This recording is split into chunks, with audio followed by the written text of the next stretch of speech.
This is Dr. Usha Kumari, Assistant Professor, Department of English. Today we'll do the chapter 4 of Kantapura. So let's get started with the summary of the chapter. Rangamma's house had become the center of activities of the Congress, and the freedom fighters, including Murthy, who brought book and charkhas from the city. Murthy and his followers went from house to house to distribute charkha free of cost, explaining the advantages of the charkha spinning to the people. He would lucidly explain the message of Gandhi in the ignorant village folk. Once they understood, the most of them taking a spinning wheel from him. Murthy visited all the quarters of the village, distributing the free charkhas and telling them the Mahatma himself spent for 2 hours just after the prayer. And Murthy gave 2 charkhas to the postmaster, who was already a follower of Gandhiji. The Paryas were really grateful to him when he gave them free charkhas, with the help of which they could earn some money.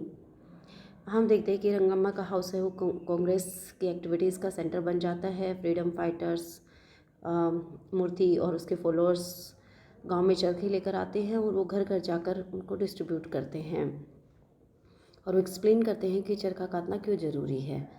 और इस तरह से मूर्ति जब लोगों को समझा देते हैं कि चरखा काटना किस लिए ज़रूरी है, तो वो सभी लोगों को चरखा बांटते हैं और उनको बताते हैं कि महात्मा गांधी खुद भी 2 घंटा हर रोज़ चरखा काटते हैं और मूर्ति चरखा देते हैं. पोस्टमास्टर जो पहले से ही गांधी जी का फॉलोअर है उसको 2 चरखे डिस्ट्रीब्यूट करती है. पहरिया के क्वार्टर्स में जाता है मूर्ति और वहाँ पे सबको फ्री चरखा और कॉटन के जो बंड हैं वो उनको डिस्ट्रीब्यूट करते हैं. मूर्ति's old mother Narasimha lived alone in the house. She had been bitterly disappointed when Murthy had given up his college education and thus shattered her dreams regarding Murthy's bright and glorious career. He had also rejected all the proposal of marriage which came, saying that he didn't want to get married. The poor lady had bravely borne all this, but excommunication was too much for her. She trembled and big tears rolled down her cheeks when she was told that her son had been excommunicated by the Swami, and the whole village, because of him, being excommunicated if he will not leave the Perya business. She decided that she would never allow her son to dishonor his family. As Murthy came from the city and tried to touch her feet, she pushed him away angrily and said, "Go away. I never want you to see your face again. Go and stand on steps like a barrier. I don't even want your shadow to fall on me. I had enough of it."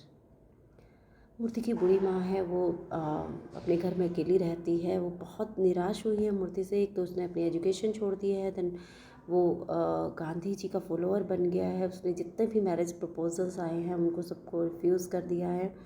And लेकिन नरसम्मा के लिए जो सबसे बड़ा शौक है that is the excommunication of Murti from the community.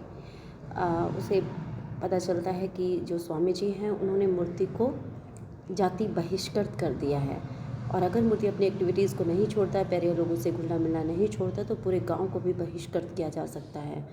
So she was deeply shocked and वो बहुत परेशान हो जाती है, मेंटली डिस्टर्ब हो जाती है और वो नहीं चाहती कि उसकी फैमिली का किसी तरह से डिसऑनर हो. तो जब शहर से मूर्ति आता है और अपनी माँ के पैर छूना चाहता है तो उससे दूर हट जाती है और किसी पैरिया की तरह स्टेप्स पर खड़ा होने के लिए बोलती है.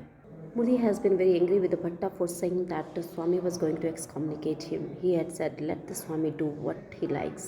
I will go and more Perya work, do the more and more Perya work. The Swami may be learned in the Vedas and all that, but he has not heard Murthy visit the Perya quarter more and more, and consequently the Swami excommunicated Murthy, his whole family, and all the generations to come. That very night, Narsamma rushed towards the river and fell down unconscious in a field. She was found dead in the morning and she was cremated where she lay. Murthy then left for some unknown destination where the last rites were performed on his refute. Returned to the village, he lived at Kanya House. He now frequently visited the Periyar, teaching them Hindi, arithmetic. Next हम देखते हैं कि जो मूर्ति है वो बहुत गुस्सा होता है भट्टा पे कि तुमने ये बातें क्यों फैलाई कि मुझे एक्सकम्युनिकेट कर दिया गया है, और वो और ज़्यादा पहरिया लोगों से मिलना शुरू कर देता है और उनको टीचिंग करना शुरू करता है, वहाँ विज़िट करना बढ़ा देता है। तो स्वामी उसको एक्सकम्युनिकेट कर देता है, उसकी फैमिली को एक्सकम्युनिकेट करता है और आने वाली उसकी जितनी भी जनरेशन है उसको भी वो एक्सकम्युनिकेट कर देता है। इससे नरसम्मा इतनी दुखी होती है कि वो भागते हुए नदी के पास जाती है और बेहोश होकर गिर जाती है और सुबह मॉर्निंग में पता चलता है कि शी इज़ डेड। जहाँ पर वो गिरी थी उसको वहीं पर क्रीमेट कर दिया जाता है और उसके बाद मूर्ति भी गांव छोड़कर कहीं चला जाता है किसी अननोन डेस्टिनेशन पर। आफ्टर कुछ सम टाइम्स वो वापस आता है और फिर से अपना पहला जो वर्क है उससे बढ़ा देता है एंड जब वो और वहाँ पर अर्थमेटिक और हिंदी की उनकी क्लासेस लेता है, उनको पढ़ाता है और इस तरह से वो अपने वर्क को गांधी जी के प्रिंसिपल्स को फॉलो करना और भी ज़्यादा शुरू कर देता है। So that was all about the chapter 4 summary. Thank you, have a nice day.